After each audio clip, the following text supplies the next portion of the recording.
So I've got something special. Oh, wonderful. This will be now 2 weeks ago.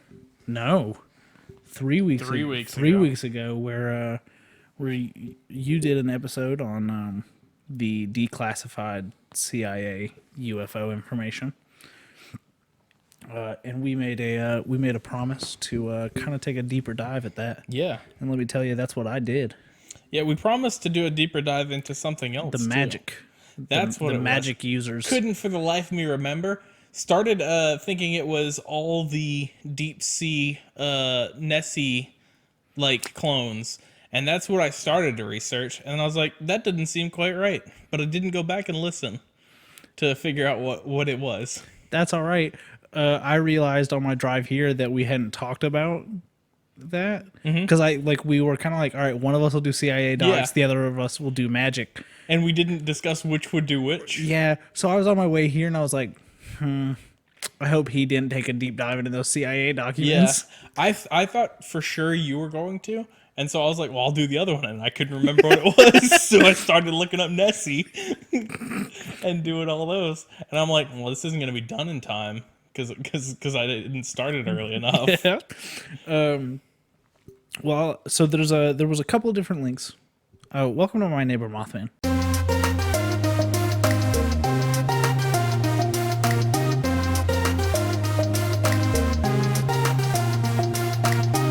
This is our cryptid, paranormal, Real life X-Files kind of. yeah, kind of like an X-Files Yeah. vibe with a bunch of mini podcasts. Yeah, inside and- the podcast because we get distracted and very crazy easily. non sequiturs that lead to nonsense. We talked about high school last week for no reason. We talked a lot about high school. Yeah, specifics. But let me tell you, the fans loved it. Absolutely. I heard Ate back it up. from Jim fans. Wait, no. Cut that out. Yeah.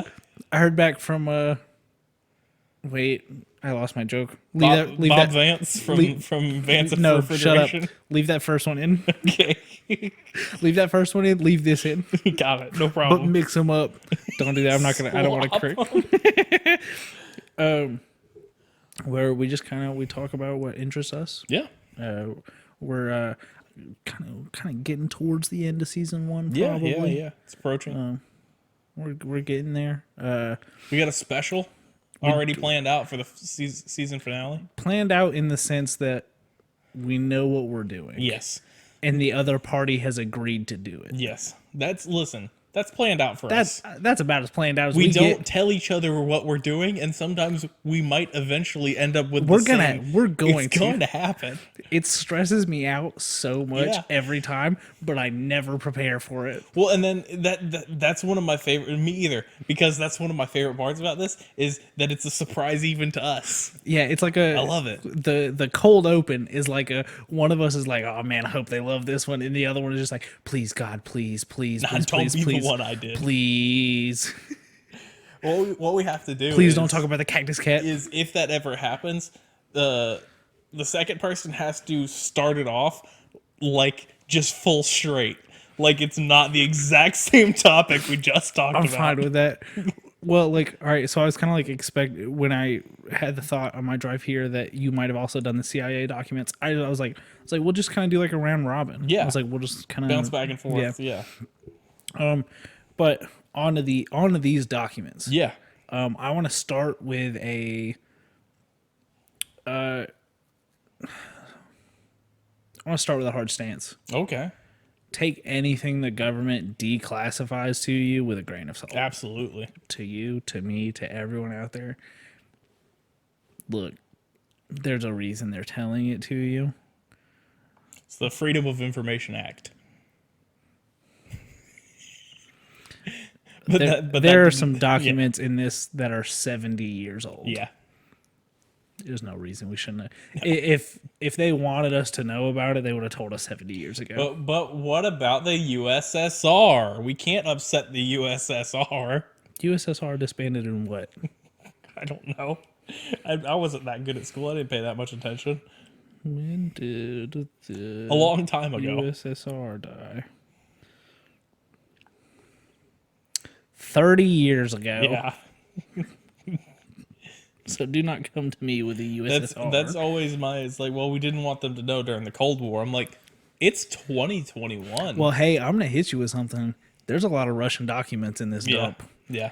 But so I'm not sure if this is the same site you got through. So I was on the NSA's website. See, I went through the CIA's Yeah. website, and they have about 14 pages Yeah, of 20 different links, with all of those links being anywhere from like 2 to like 10 pages long. okay. It's everything. It's letters, it's memos, it's reports. So I kind of just went through. A lot of them I read all the way through and was kind of like, all right, cool. But Yeah. a good bit of it I kind of like browsed over, and I was like, oh, this would be a good talking point. That way we can kind of experience it Yeah. together. Because something like this, it's not like I can just go do a whole bunch of research. We're just going to read off documents. Yeah, yeah, exactly. So we're going to start with the first document I've got here is from the Netherlands. Okay. Report number 00B55478. I'm trying to see if it's got a date on it. Looks like it's been redacted. Okay. I mean, Yeah. Just- just you it's can't black see bars all over. yeah, it's like they do in like the movies and Yeah. shit, where it's just all marked out. So this report reads, on July 24th at about 6:30, a big formation of, quote, flying saucers was seen above Arnhem. Mrs. Redacted and her 4 children, 2 sons of 16 and 13, and 2 daughters of 12 and 10, saw them coming in a V formation from the north, and they could see them for several minutes before they suddenly disappeared to the south. Did you see what they heard though the entire time? Quack, quack, quack, quack, quack, quack, quack, quack. Because it was the Mighty Ducks in their V formation. Never seen it. It's pretty good. I think it's on Disney Plus. Yeah, it is. I was gonna say D2's on Disney Plus. Yeah, it is. So that's it for that one. And now we move on to this one's. You can see it. It kind of looks like a little smiley face up top. Oh yeah. I'm sure that's not what it was, but it's kind of what it looks like. So this is coming from CIA Office of the Director. Okay. Pretty big one. And all of this stuff is all so old. So like even though it's been retyped, it just looks terrible. This is the subject of this memo. This comes from the director of Psychological Strategy Board. Oh. So Sub- men who stare at goats scenario here. You'll know about that? That was a CIA project that they started to I don't know, I don't remember how real this was. But they would try to find telepaths. by having them stare at goats. Yeah, they're trying to kill the goat. Oh, sweet. All right, There's shut a up. whole like Hey, George Clooney movie, I think, about it. I was gonna say I thought it was a movie. So this is to director of Psychological Strategy Board, subject flying saucers. I am going into the report. Bullet point 1. I am today transmitting to the National Security Council a proposal in which it is concluded that the problems connected with unidentified flying objects appear to have implications for psychological warfare, as well as intelligence and operations. The background for this view is presented in some detail in the rest of this document. Bullet point 3, I suggest that we discuss at an early board meeting the possible offensive or defensive utilization of these phenomena for psychological warfare purposes. Oh. It is the purpose of the study to determine what concern to CIA, if any, the problem of unidentified flying objects. And then the rest of it gets so hard to read. If such an interest is found, steps that should be taken to improve CIA's intelligence position as experts, or as it relates to national security. So this is them going, hey, UFOs might have like some kind of they want to use it for psychological warfare. Exactly. I want to see if I can find this dated. Yeah, this was that Men Who Stare at Goats thing was a nonfiction thing that happened. The U.S. Army was trying to militarize paranormal activity. Nice. Love that. Yeah. But yeah, this is a 26-page document that goes into this man's whole idea of how we could use UFOs as Yeah, as psychological psychological warfare warfare. Yeah. and how to defend against it. Yeah. Moving on to Office Memorandum. Now, this one we've got a date on. Okay. February 9th, 1953. Okay. This is to the Assistant for Operations of OSI, and it is from the Chief Contact Division in Colorado. And this is the subject line reads California Committee for Saucer Investigation. Oh. There was the government's initial CSI branding Yeah. was for saucer investigation. Oh. In this report is starts off recently a member of the Los Angeles office had occasion to hear Dr. Walter Rydell tell something of the activities of the California Committee for Saucer Investigation, CSI. His comments may be of interest. Dr. Rydell indicated he was formerly chief designer at the German Experimental Rocket Center, at some German name. He's been in the U.S. as a paperclip scientist for some years. He is now a project engineer in the Aerophysics Department Guided Missiles of the North America Aviation Corporation. Okay. So this man was a German experimental engineer and is programming guided missiles. Yeah, working as a rocket scientist. Yeah. Yeah. He gave every impression of being a competent scientist, especially knowledgeable on rocket matters. He seemed a balanced person, not given to fixations. And then it just kind of goes into what the CSI does, how long it's been around. And then we get, that's just a copy of the first page. Apparently an interest is also directed towards the USSR for reactions to sightings as reported in the, I can't read that word, it's too broken. This interest is also evident in the paper entitled Rockets Behind the Iron Curtain, presented before the annual convention of the American Rocket Society in New York City on December 4th, 1952 by George F. Sutton, also of Aerophysics Department. So this is a, hey, we think the USSR got some stuff going on. Got some stuff we don't know about. Yeah. Hey, I know I'm a German rocket engineer, but what's going on with the Russians? Am I right? So one of the more like the overarching things that I found reading these documents is there was a lot more going on officially behind the scenes than anyone ever knew. Yeah, oh yeah. We're gonna get into at some point. There was a official team at Colorado University that was being paid by the Air Force to investigate UFOs. Oh. Like they had a professor in charge of it and everything. Yeah. That apparently they were just normal teachers that they were like, hey, you guys want to go check out some UFOs? It's the 50s, baby. Let's get groovy. I know that was the 70s, but we're moving on. Okay. To the what was the title of this one? I skipped over it. Non-orbit sightings of unidentified flying objects. We got a good report here. Okay. This is over 1953 and 1954. This memo was distributed May 26th, 1954. So we've got Western Europe. First three items in this section may refer to incidents cited in another document in the item entitled Explosion in Sky Breaks Windows at Dieppe. Oh. Yep. In Belgium, a ball of fire seen over Brussels, January 10th, 54. On January 7th at 0420 hours. That's the weed number, baby.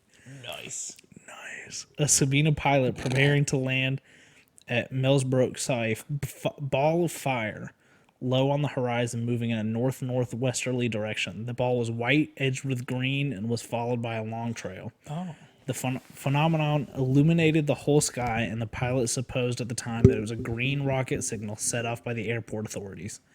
Since the latter denied this, it was assumed that he had seen the same light which was seen over Dieppe. We don't get any information on what went on in Dieppe. France, fiery disc seen at Arras, Casablanca, Le Petit something, January 8th.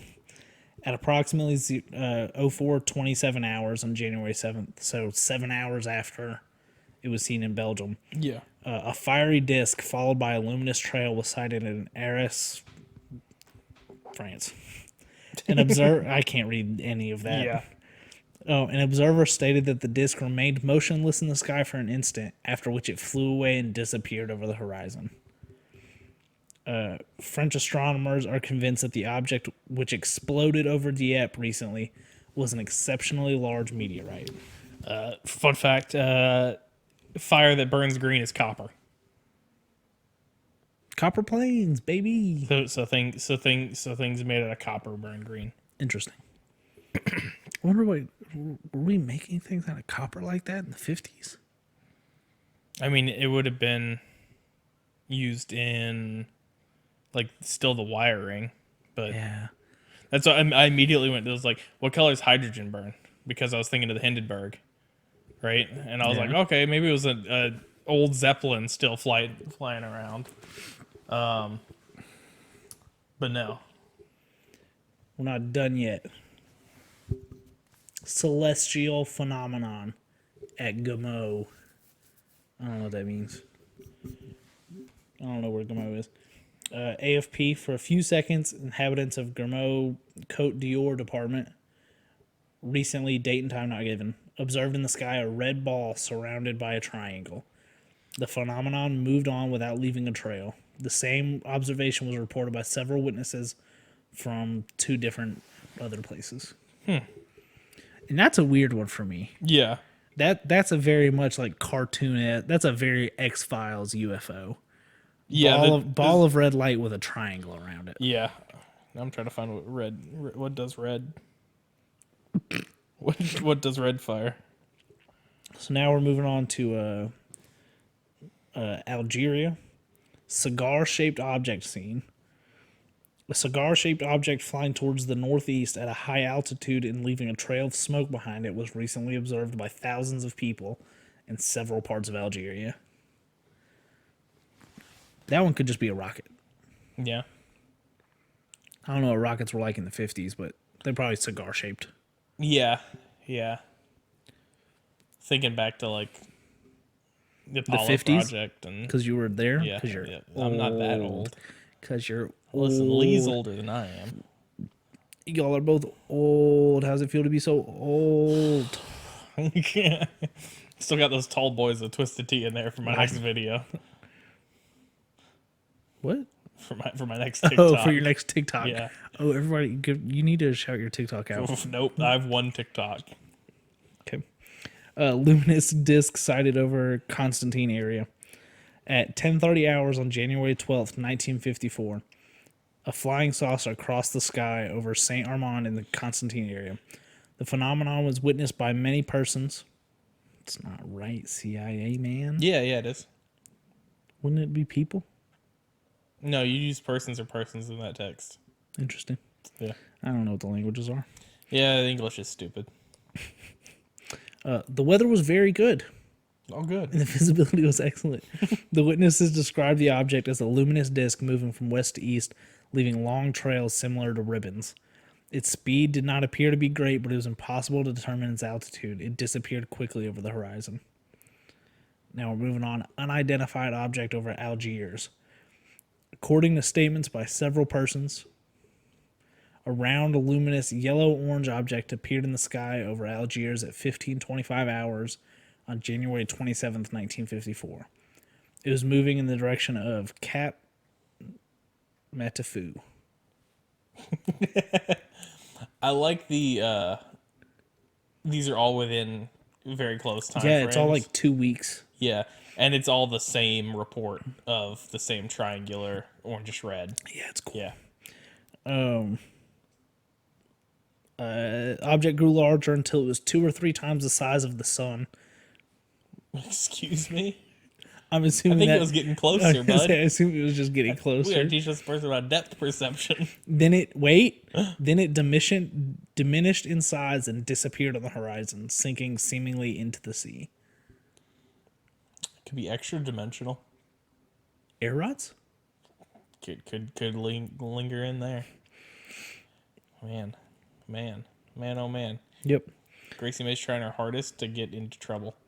She's trying to get in between, like, where the couch is coming up. On March 1st, 1954, numerous bathers at the beaches near Montevideo observed a flying saucer, a sort of metallic disc emitting in yellowish reflections. It remained stationary for 2 minutes of an altitude of several thousand meters. That's like, when it's a sustained, like, suspension Just there. chilling there? Yeah. That's the scariest part. 2 minutes. 2 That's minutes. a long time to It's a just very hang long out in time. one spot. All right, so that's all from that report. That was a Yeah. lot. That was, yeah. A lot. You've got all within about 2.5 weeks and then March. Yeah. But yeah, Corroborating the same shape. other than the cigar one. Yeah. But Yeah, a lot and of the flying green. discs, a couple of triangles, a lot of trails. Yeah. Chemtrails. No.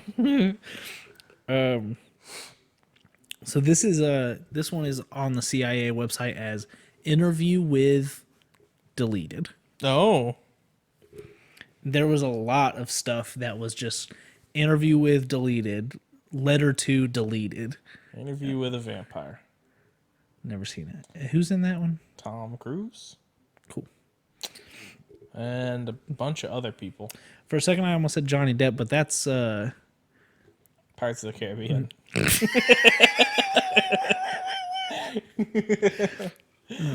I hate you. This is a stupid podcast.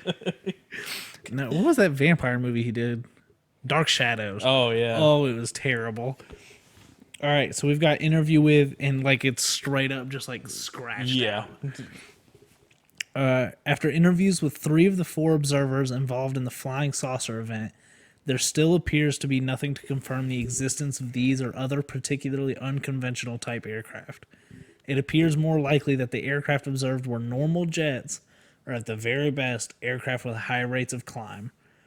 Since Redacted seems to have been the prime mover in sending the original dispatch and ascribing so much confidence to the observation of these saucers, it is imperative that he to be interviewed alone.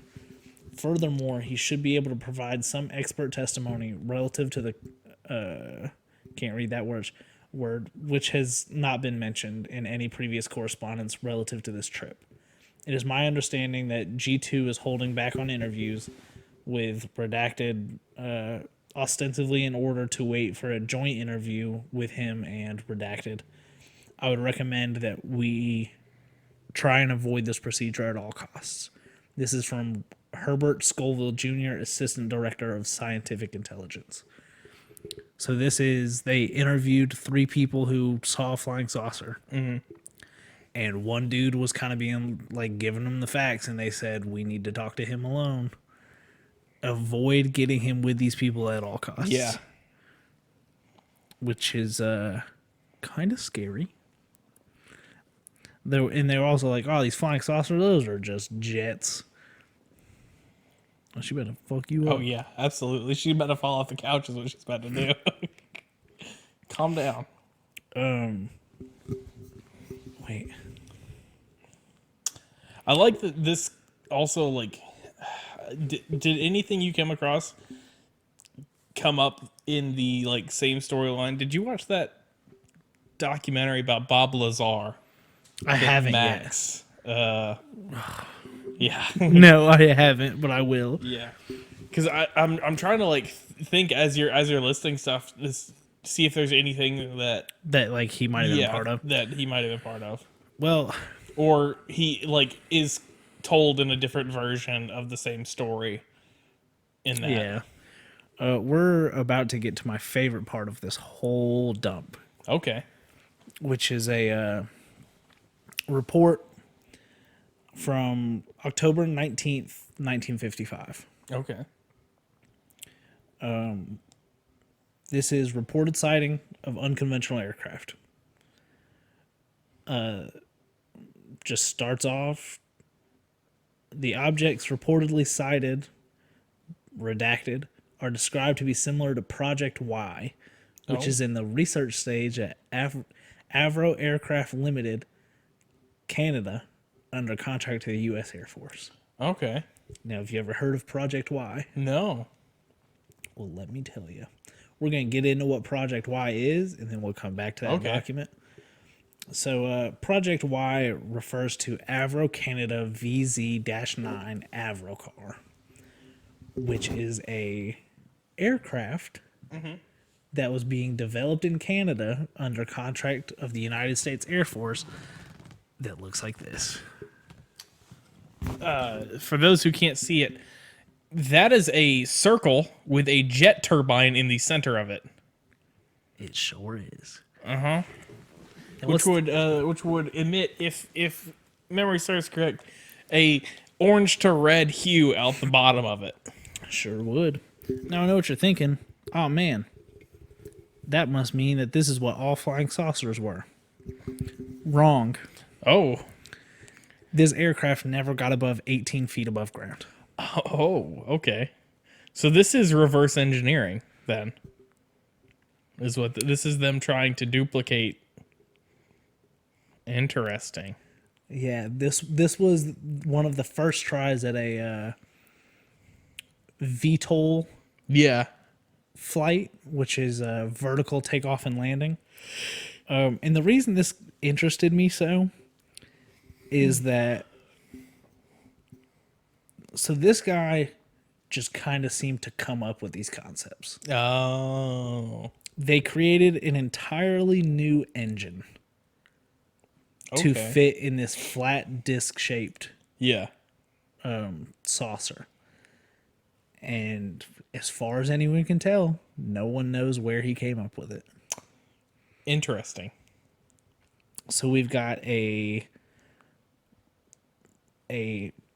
disc shaped aircraft. You good? Yeah. She's just pulled out a toy from under the couch. Like out of nowhere. And then she put it back under. Love that for you, Gracie man. So this guy seemed to just kind of come up with a new engine, design a new shape of aircraft, completely just change up the game. It's rather suspect. And it just didn't work. Interesting. But the Air Force said, "Hey man, go ahead, do your little thing." And then you want to know what happened when it didn't work? What's that? The United States Air Force buried the existence of the project. Yeah, that sounds about right. I thought you were going to say the United States Air Force killed him. I mean, it's possible. Do you want to see a picture of it in action? Yeah. Oh, wow. So that's got like a guy in it. Yeah, it's one person. Yeah. It is like for anyone like the old high performance race cars. Yeah, like in Ford versus Ferrari and all that, where it's just a one person cockpit. That's basically what it is. And it's literally just like a something out of the Jetsons. And I'm sorry. It was not 18 feet off the ground. It was 18 inches off the ground. Oh, so that was, we saw it at its max height. at its peak. So it did bad. So now we're going to go back to this document. Yeah. This reported sighting. So do you want to know how much they paid this guy in Canada? I'm going to guess. What year is it? 1955. I'm going to guess $13 million. Well, 800,000. Okay. Which is still a very large amount for 1955. Yeah, but not 13 million. I was like it can't be insane high, but yeah. Yeah. So the several design studies have been made on Project Y. Mm-hmm. The present study calls for a circular wing 30 feet in diameter and about 1.1 feet thick. Okay. So you are literally just going to be sitting in it. Yeah. Just straight-legged Your chilling. toe's gonna be pointed. Yeah. Yeah. Project Y is being directed by John Frost. Mr. Frost is reported to have obtained his original idea for the flying machine from a group of Germans just after World War II. Okay. Now, Nazi scientists were really big into Aliens. aliens and the occult and magic and any artifacts that they thought could help win the war. Mm-hmm. So that's interesting. Yep. And then there's a fun sentence right after that. Okay. The Soviets may have also obtained information from this group. Well, shit. Just out of nowhere. Excellent. Since two objects were reportedly seen in operation at one time in an area where it is most unlikely that experimental flying would be conducted, it is likely that these objects were experiments in service. That would indicate very rapid progress in the development for the Soviets. It does, however, seem inconsistent that the Soviets, if they have such an object in service, would continue their large development and production programs on conventional type aircraft. Yeah. So people saw UFOs, and the United States government said, that's probably just like the thing that we're building that we can't get a foot and a half off the ground. Yeah. But I bet the Russians have got it up in the air. But also, if the Russians can do that, why are they just making normal jets? Why wouldn't they keep making the UFOs? Yeah. So real clear there. Yeah. Real clear there. United States Open and government. shut case here. It's got to be the Soviets. But it might not be the Soviets. Do you want to expand upon that? No. We're the United States government. We'll talk about it in I also 70 years. I also like how we didn't bother trying to build it ourselves. Let Canada do it. They've got the magic syrup that'll let them fly. Since our first information on Project Y in early 1953, ASD has been on the alert for information which might indicate that the Soviets were working on such a project. Prior to this sighting by Redacted, no such information has been available. In order to properly evaluate the report by Redacted in group, it will be necessary to have additional information and details of the sighting. The Air Force has made arrangements for technically competent persons to question the party. Okay. You know what that sounds like? Men in Black. Yeah, it does. It sure does. So it's being handled by top men. By technically competent men. So they doubled down on gotta be the Soviets, but it might not be. Yeah, but if it isn't, we're not going to talk about it. It's gotta be the Soviets. If it's not the Soviets, then it's the Soviets. So that's it for that one. Okay. That was my favorite part of this hold up. Yeah, because that's more compelling. Because you showed me a picture of a UFO. I did show you a picture with of a man in it flying it. From Canada. From Canada. So, what you're saying is Canadians are aliens. That explains the syrup. There's no way syrup that tastes that good can come from Mother Earth. You went to a little JFK there. Yeah, but JFK from Clone High and not actual JFK. Now I don't think I can just start at a JFK from Clone High. I think I've got to slowly work into it because I'm sitting here trying to make my mouth move in a way that would do that, and I just can't think of it. There are certain sounds that it's like I'm doing a voice. It's like, all right, I gotta move my throat weird here. Yeah, like my favorite voice to do. Yeah. What's that? The man who is never wrong. Hey, did you see Joe Rogan say that? No. Did you see Joe Rogan say that Alex Jones is right about most things? Oh no. I mean, listen, Joe Rogan's been in a mental decline for a while now. Yeah, Joe Rogan's very adamant that Alex Jones knows what he's talking about. It's probably all the hallucinogens he keeps doing that he should stop because he's in his 50s. No. Because it's making him crazy. But if he doesn't do that and he doesn't make the podcast, what are boring straight white men gonna make their personalities? He also is a stand-up comedian and hosts UFC. Fuck, that is all boring straight white man, isn't it? He also hosted a reality show. God, that show was so good though. That's the thing. That's the thing is like Joe Rogan expands in ways that are nonsensical. Sometimes I think about Fear Factor, and I wonder, did they come to Joe Rogan with Fear Factor, or did Joe Rogan come to them with Fear Factor? Yeah, that's a chicken and the egg sort of scenario that we have with reality television. Because I can't tell if it was just the best casting of all time and it's made Joe Rogan who he is, or Joe Rogan was sitting at home going, how can I make people pay? How can I get money to make people eat cockroaches? Yeah. And that's one of the funniest things to me is by like season 2, he's done. He's done with it. Yeah. So either he's done making people eat gross stuff, or he was never into it to begin with. It might be one of those things where he thought he was going to be really into it and he was very excited. And then he was like, oh, but ew. It's like, cool. Now do 5 seasons of it.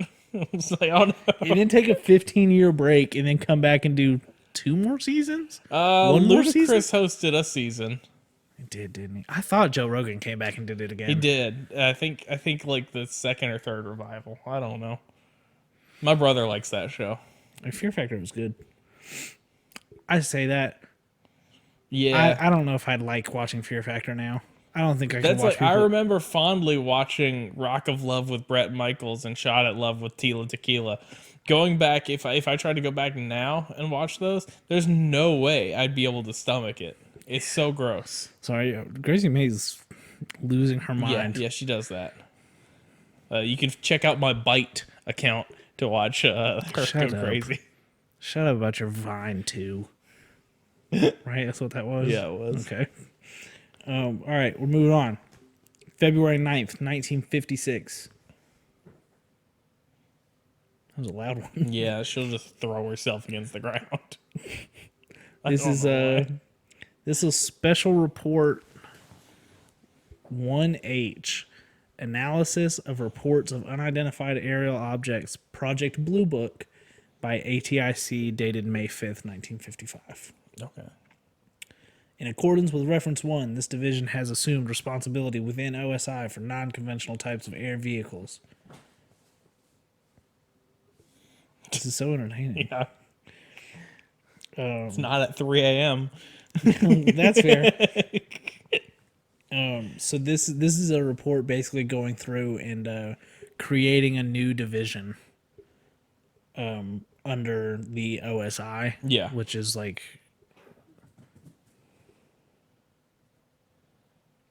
That's it. Yeah. ADD kicked in. I think it was just a rebranding of that California Committee of Saucer Investigation.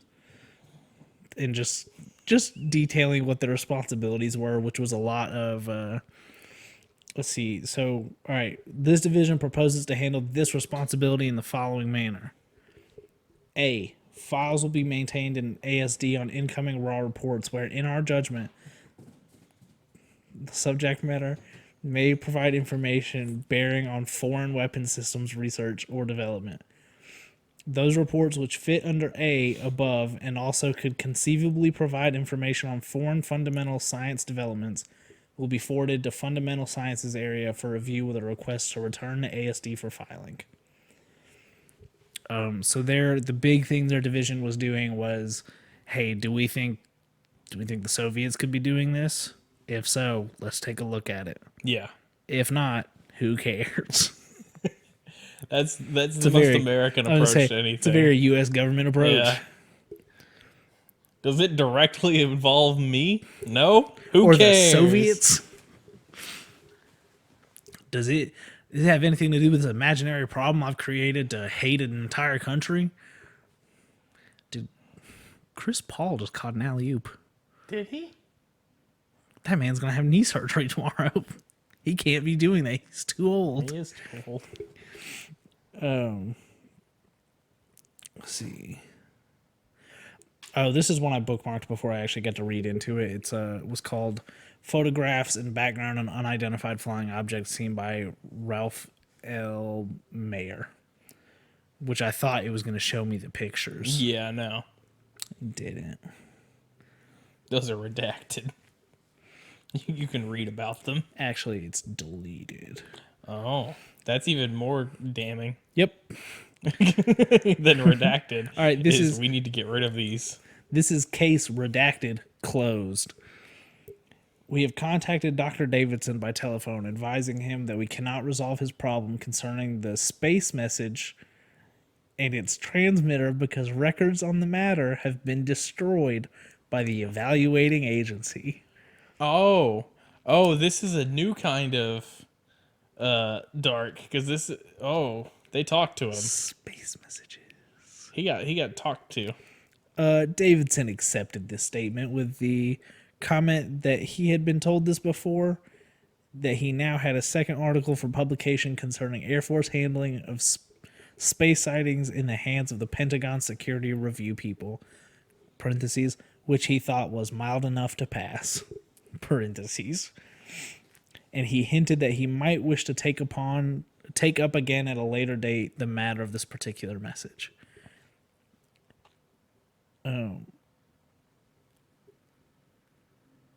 So then they talk about how hard everyone worked, and then there's a whole paragraph that's been redacted. Oh, And then we are sure more will be heard from Davidson. interesting. Now, there's a lot that you could try and make out of that. Yeah.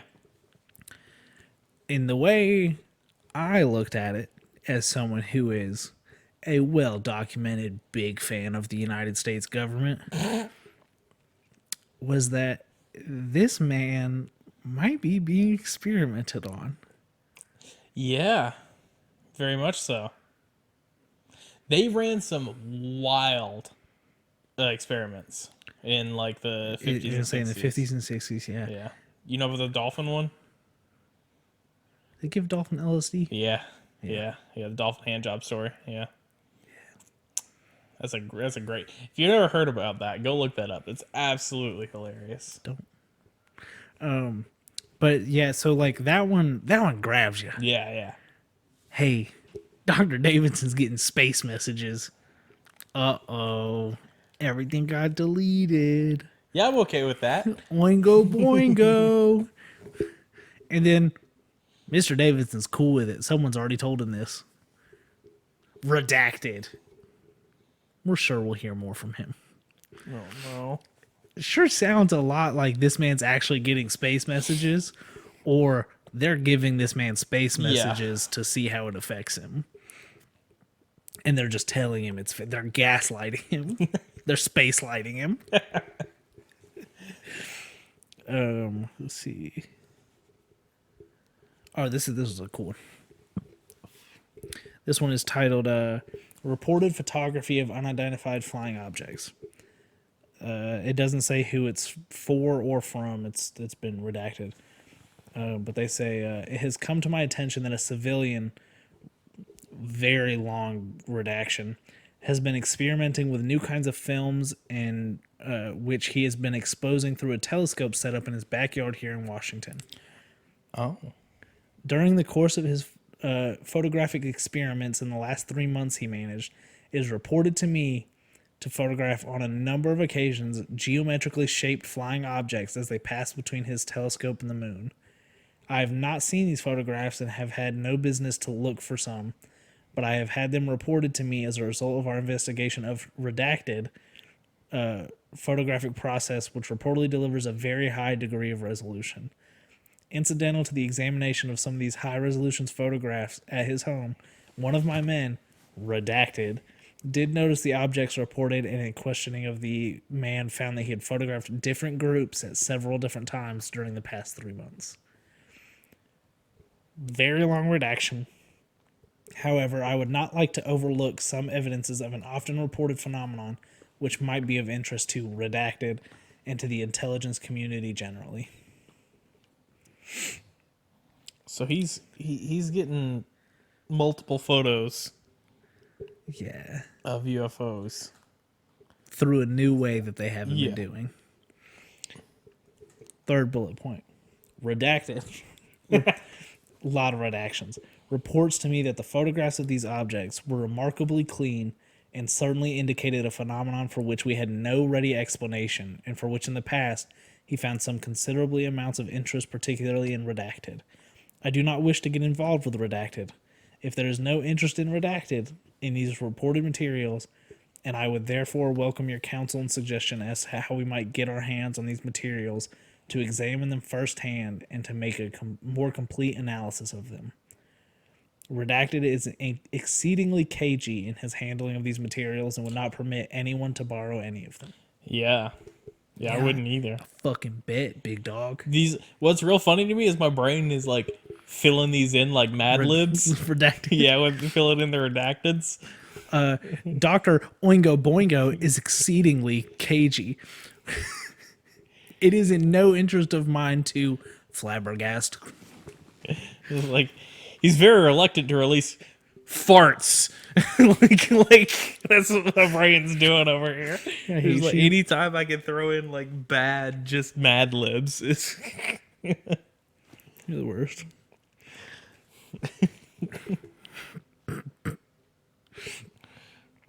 All right, this is coming from December 16th, 1960. Okay. At about 6:54 p.m.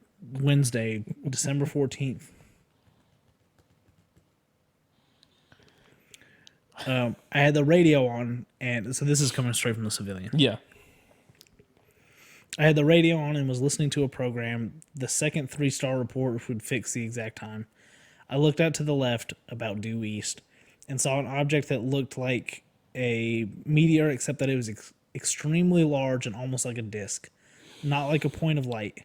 It was a greenish light, but green and quite visible to me.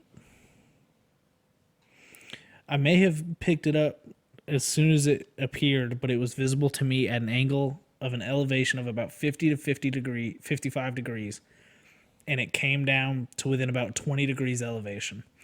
Of course, it is impossible to estimate distance, as I didn't know what I was looking at.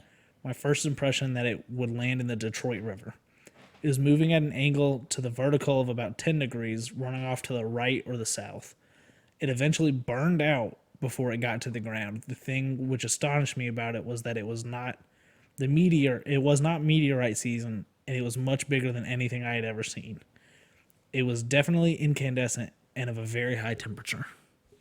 Okay, so we're back to green a decade later. Yep. We're back to green in the Detroit River. Okay. Thought it was a meteorite, and then it just disappeared. Now, And it was not meteorite season, which is a thing I didn't know existed. Yeah. Because they'll be like, go outside this date in the summer and you'll be able to see, meteor shower. Yeah. It's magical. We're getting, the next two documents are my second favorite part of this whole Okay. First part of this is a UFO photographic information sheet to be filled in. Oh. So this was, if you saw a UFO, this was a document you filled out and Yeah. gave to the CIA. Information on camera, name of camera, camera manufacturer, lens number, and other data printed around the lens. For the camera bug, what was the focal length of the lens camera combination you were using? Date pictures were taken. Time of day pictures were taken. To the nearest minute if you can. Oh. Direction you were facing at the time of photography, north, south, east, west, etc. Your location at time of photography. Indicate location on maps such as road map and show direction you were facing when pictures were taken. The direction of each 360 degree ground orientation picture.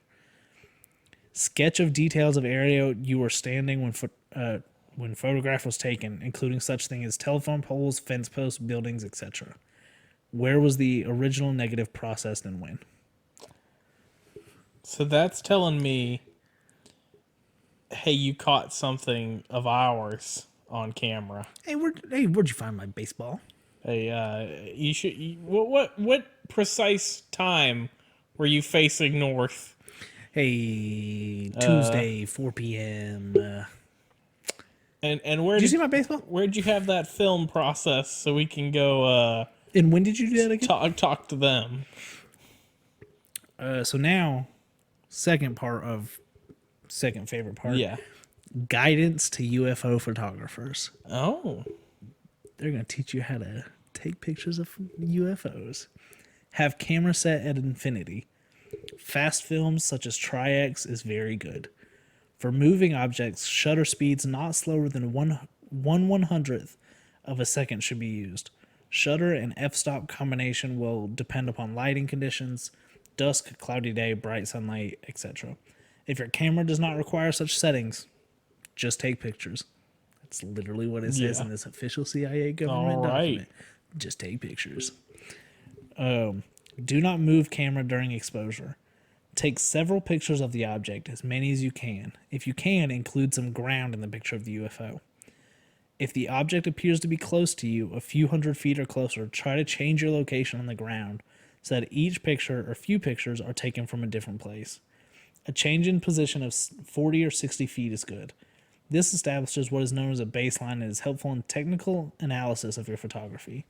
If the object appears to be far away, a mile or so, remain about where you are and continue taking pictures. A small movement here will not help. However, if you can get in a car and drive half a mile to a mile or so and take another series of pictures, this will help. After pictures of UFO have been taken, remain where you are. Now slowly turning 360 degrees, take overlapping eye-level photography as you turn around. By this technique, the surrounding countryside will be photographed. This photography is very valuable for the analysis of the UFO you have just photographed. Your original negative is of value. Be sure it is processed with care. If you can, have another negative made from the original. Any reproductions you have made for technical study or analysis should be made from the original negative and should be printed to show all the picture, including the border and even the sprocket holes, if your film has them. Okay. So that reads less to me like, hey, you saw what was ours. That reads more like, hey, Did you see something? hey, what'd you see? Please tell us. Get in the car, drive like No. like half a mile closer, and take some more pictures.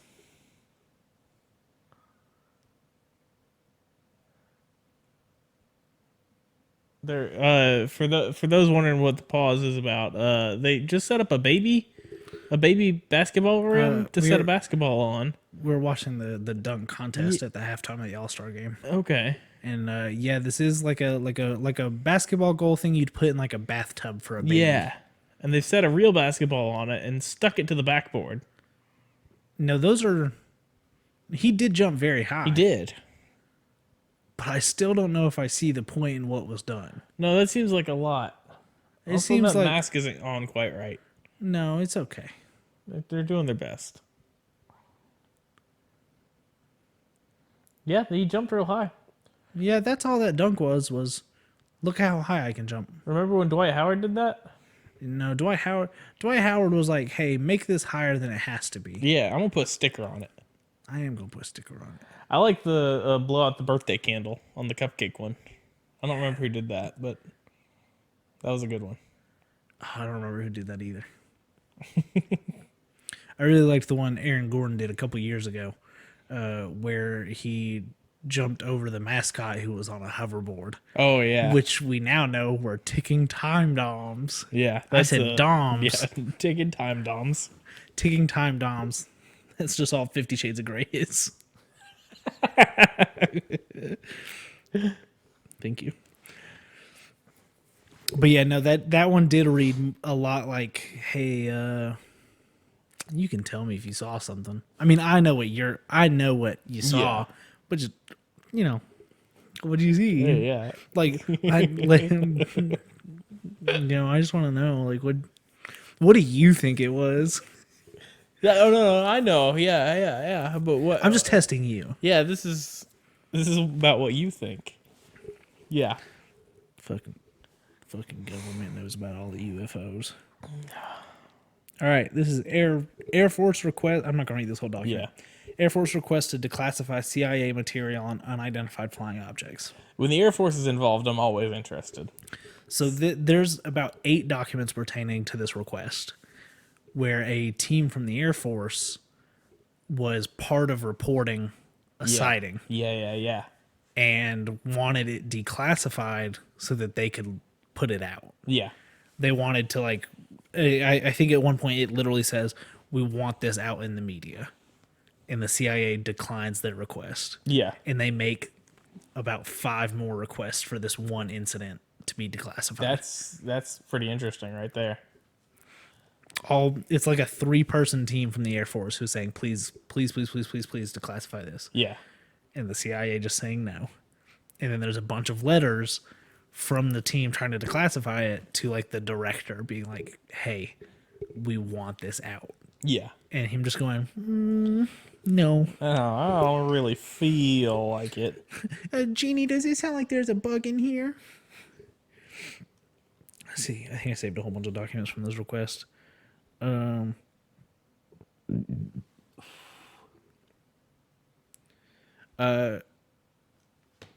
This is a fun one. There's no date on it, so I'm not sure when this happened. But this is a letter from a CIA official to Robert J. Palmer, who was a research editor for the Americana Institute in New York. Okay. So, I mean, theoretically, we could find a time frame. Yeah. Dear Mr. Palmer, in reference to your February 21st query, is that how you say that? Yeah. Okay. Please be advised that all governmental... Oh, okay. Now I see. It says 1961. Okay. So this is after... This is the latest document we've got so far. Yeah. Please be advised that all governmental responsibility for UFOs has been charged to the Air Force. We regret that we are unable to be of specific assistance to you in this matter. So this is, I believe, 3 years after the request for declassification. Yeah. All of the UFO study has been turned over to the Air Force. Okay. So that's fun. So that opens a door for more documents for me to go find. Yeah. Air Force documents. Air Force documents. And it's just a bunch of, did you guys see that we beat the Navy team? Man. I wonder if I can exploit the Air Force document thing a little bit. Why? Because my granddad was in the Air Force during the Cuban Missile Crisis. My grandfather was a pilot in the Navy. In the 60s? Yeah. Might be able to... My problem is there's no one around that can tell me anything from that era. I've got my grandpa. See, you've got your grandpa. Yeah. Hey, Grampy Hal, if you're listening. Let's talk about UFOs. Did you see those aliens up there? You can tell me. I don't know what this accent is or where it came from. You can tell me if you saw the aliens up there, old man. I love you very much. Sorry I missed you when you were in town last week. Didn't know you were up here. All right, here we go. This is what I was talking about earlier with the University of Colorado. Yeah. So this is from Deputy Director for Intelligence. Subject: U.S. Air Force contract with the University of Colorado to report on the UFO situation. February 7th, 1967. Okay. So we're getting more and more modern here. Yep. As verbally reported to you during our morning staff meetings, the U.S. Air Force contract with the University of Colorado to investigate the UFO situation is now underway. This contract is set at $325,000, I think. I can't tell if that's $325 or $325,000. Yeah. Because I can't tell if that's a period or a comma. And is scheduled for completion in 12 months. Doctor, and then I can't read it, it's too broken. Formerly director of U.S. Bureau of Standards and now a professor, leads the project at the University of Colorado. Let's see if that one's any clearer down here.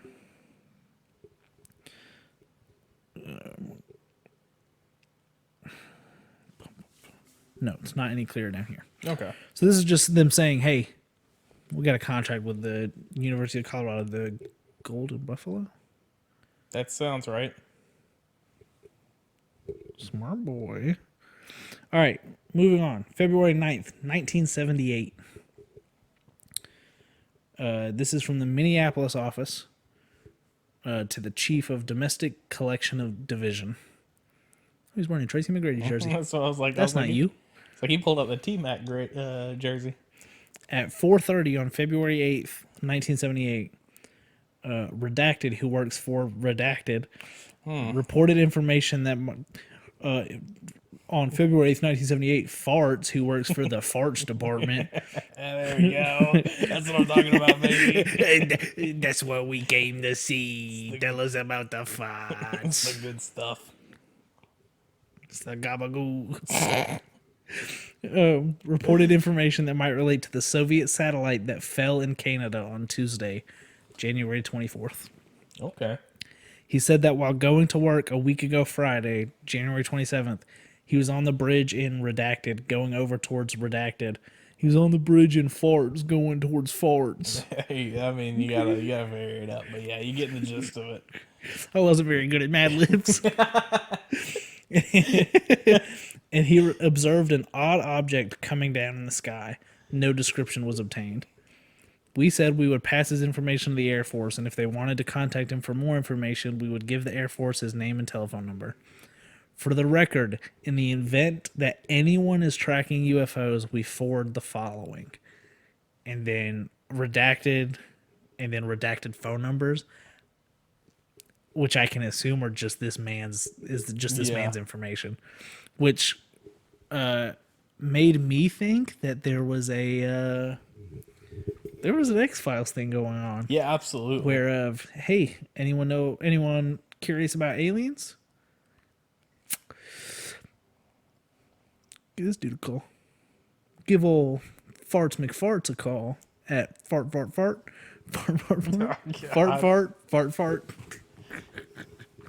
Thank you. Thanks for coming, everybody. No, you just use an operator and have it connect you to fart. This is why Alexa does that fart thing. And I'm not going to read through all of these, but I think these are my last two documents. Okay. Yep, they sure are. This is this first one is a report from August 11th, 1989. Now, I didn't notice this earlier. Unattributed report, warning tip, ban on flying saucers.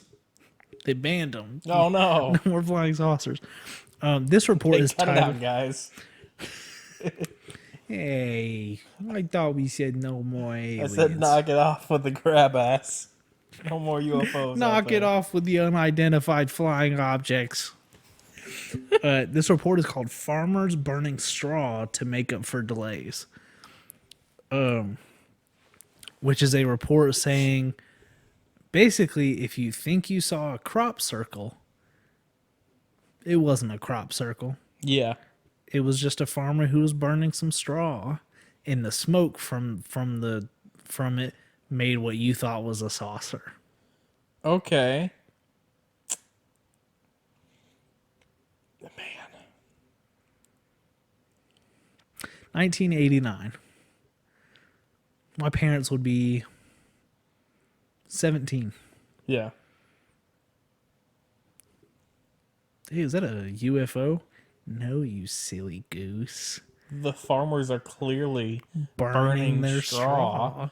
And that's just an optical illusion. It's just the smoke you're seeing, you silly goose. Now let's go home and check out that new program, The Simpsons. My parents didn't watch The Simpsons. I was just giving a time frame there. My parents went, all right, let's go home and, I don't know, shovel snow. Hey, do you want to go watch University of Maine's football team? Wait, they don't have one yet. And they won't for many. Oh, Obi Toppin, what was that? What a name, by the way. Yeah, no, right? So we've got that one, and then we've got another report. And this is I don't really want to go into this one because I mean, I guess I could read it and we could figure out how it connects to this CIA document on UFOs. Yeah. This one's called Results of Youth Poll on Religious Issues. Okay. You know what? Let's just go through this one. What are we at, time-wise? 106. Whew. This might be a two-parter. Maybe just one Yeah, really long. we've had longer. All right. This is an article by Y. Groshina under the rubric Sociological Laboratory. Are we religious? Question mark. I don't know. Trying to figure it out. We're asking the youth. Yeah. We're polling the youth. No one knows better than the youth. The kids know. The process of renewing society has made the problem of the human being. Boy, we're starting off strong. Yeah. Youth say that?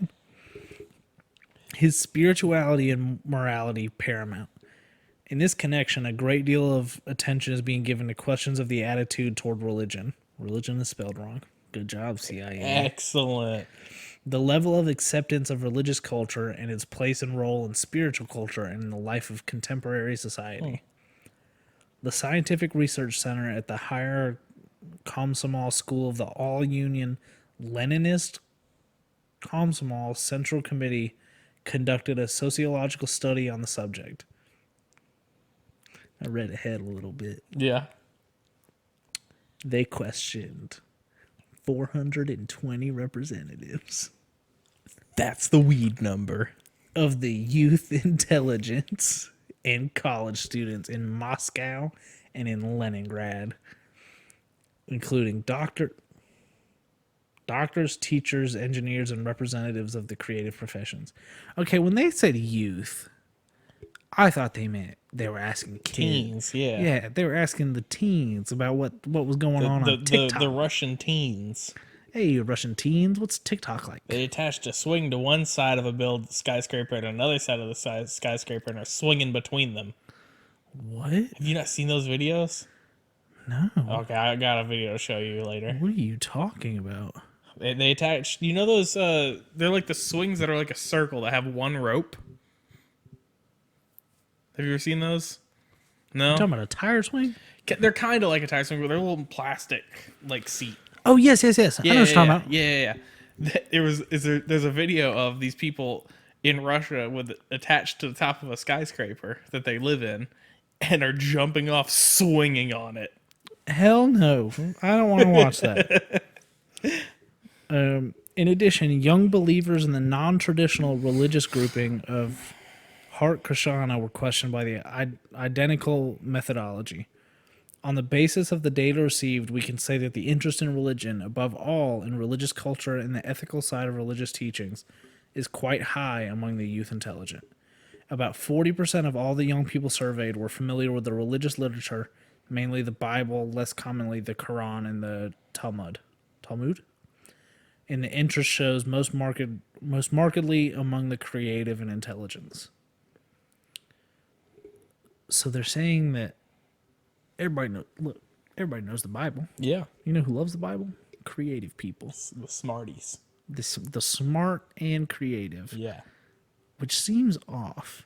It's a different time back then, though. I mean, you're right, but it was... It's still Stalingrad. I guess it was 30 years ago. Man. 30 years ago. Creative people, very smart people. Like, you know what we love? I mean, The Bible. Even growing up, like, the religion was still really big. And we're in the deep south here, so that's... Yeah, I guess that's fair. My parents weren't very religious people. Yeah, neither were mine. Well, our families are both from the north. Well, correctly. But my mom's not. Half of yours. Yeah, my mom's family's from Tennessee, which is also still like, and her granddad was a pastor. Let me tell you, as someone who's been in Tennessee a lot in the last 3 months, them motherfuckers love them some Jesus. They do. They sure do. I thought Commerce was bad because like yeah. downtown Commerce, there's like 6 churches. Yeah, and And there's like 40 people. So, Yeah, so I don't and know there's where they're 3 all Mexican going. restaurants Yeah. in a Zenith factory,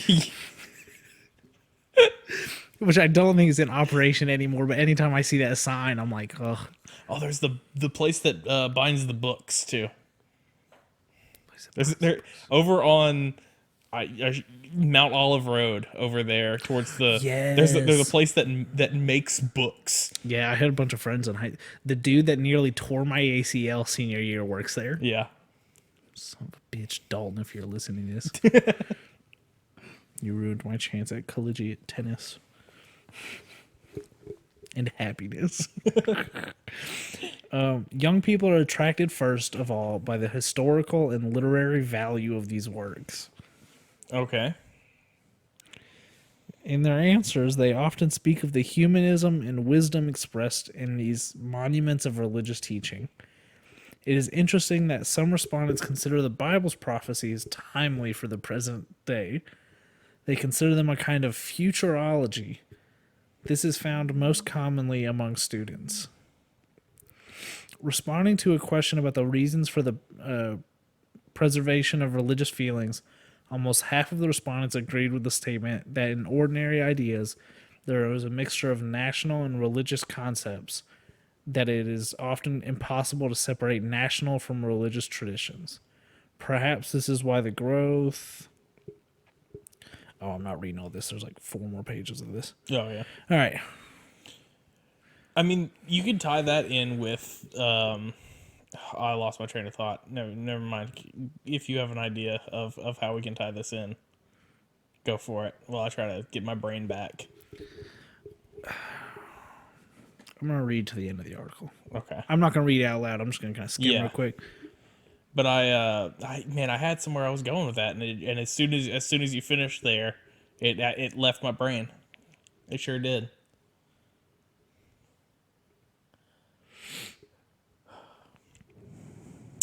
No, it's not coming back. It's not coming back.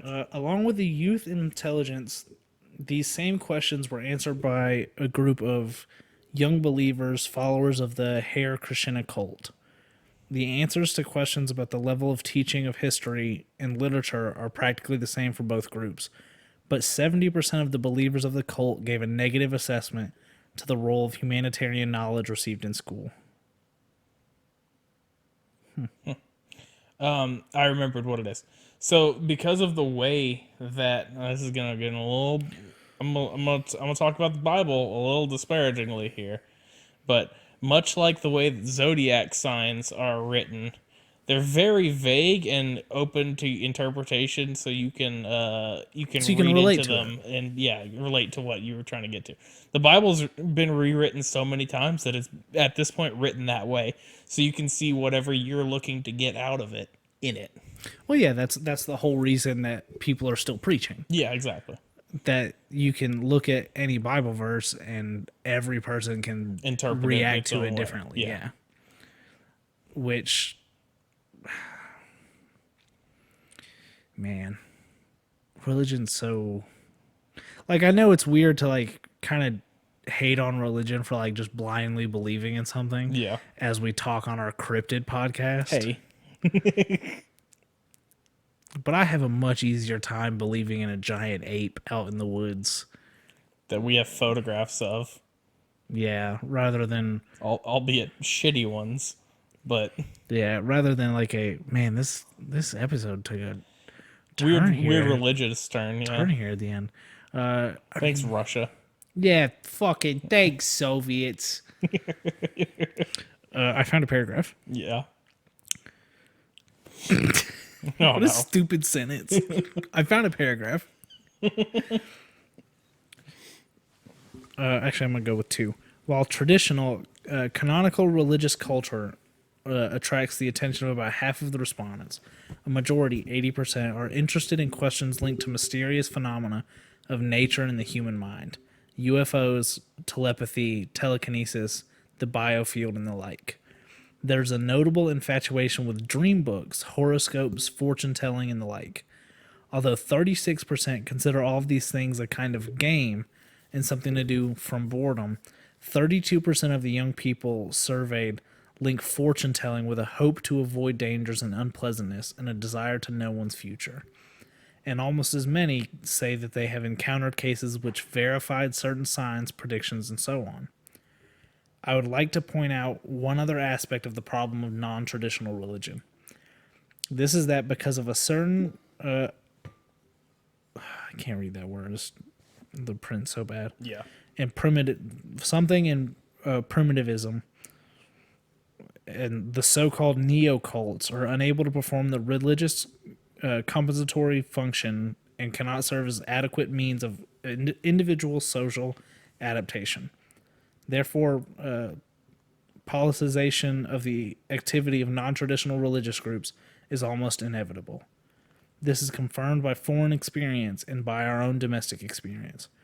Most of the existing associations to which one degree or another have a religious or pseudo-religious orientation are drawn to consolidation. Steps are being taken to work out common ideas and programs whose purpose is to form a political organization of believers, persons united by space religion, and so on. In comes Scientology. I was going to say, it very much feels like we just need one religion Yeah. and not no space religion. Well, This has got a very anti-occult feel. yeah. Yeah, it does. Do you think you'd ever join a cult? Obviously not now. I feel like they're not. Willingly or tricked? Because I could be duped pretty easily. I was gonna say willingly. Oh, willingly, probably not. I think we could all look. We're doing a podcast about cryptids at 10 p.m. and I've had a lot of sugar. Is it 10 p.m.? Yeah. It is. Yeah. I've got an hour drive. Fuck me. Yeah, we gotta wrap this up so you get home. I think we could all be pretty duped pretty easily. But I ran into this when I was watching the Waco docuseries on Netflix. Yeah. I think he could have got me in there. Yeah. Yeah. I'm not super well versed in cults. They never really grabbed me as a topic. Scratch your itch. Yeah. Neither was I. Like, and I think that came from like the very little religious aspects of my childhood that we had. I knew cults were bad. Yeah. And then as I got older, I was like, were cults actually that bad? Or are we just scared of them? Because I, at one point, thanks to Tom DeLonge's interference with my brain, was pretty interested in Freemasonry for a while. Yeah. And it still intrigues me. Well, I made the mistake of telling that to my mother at probably about 16 or 17 years old. And at the time, my mom's friend was trying to start up a church, and we would have like youth group on Wednesdays at his house. Yeah. Which was like me, like one of his kids, like a niece, a nephew, a cousin. It's basically just his family and me. Yeah, I had something similar with Colby and Schimmel and the Adams extended family. James Schimmel? Mm-hmm. Oh, man. I haven't thought about him in a minute. Well, so I tell my mother about my vague interest in Freemasonry. And you want to know what happens at the following youth group? What's that? Oh, man. It's really laid into me how Freemasonry is literally just worshiping the devil. Oh, boy. This is also the first youth group I decided to bring one of my friends to. Cool. And we sit through an hour and a half about listening to how demonic and devil worshiping Freemasonry is. And then we get in the car and he goes, "Didn't you say like last week that you were kind of looking into Freemasonry?" And I was like, "Yep." Yeah. And I went there and I was sitting in the car and I was like, this might be a problem I have with religion in the future. Yeah. So that was fun. Yeah, no, I think I could be tricked into a cult. I think I would willingly sign up for a cult. I think I could. I probably have talked into a cult. If they called it a space religion, Yeah. See, there we go. day one. Well, and that's the thing. Like, I have no interest in ever being in the military, right? Now, as soon as the United Naval Space Federation, You mean the Space Force? no, I'm talking Yeah, you're about talking the about the Master Galactic Chief. Federation. I'm talking about the Master Chief style. We gotta fight aliens, kind of like sign me up, baby. Let's go out there and take on some grayskins. Yeah, yeah. Sorry, Roswell. Beat his ass. This week on Cryptid Fight Club, Roswell beats the smoke out of Levi. Beats him to dust. I wanted to be in the military for a while. Jake says, "Hey guys, want to join my space religion?" Yes.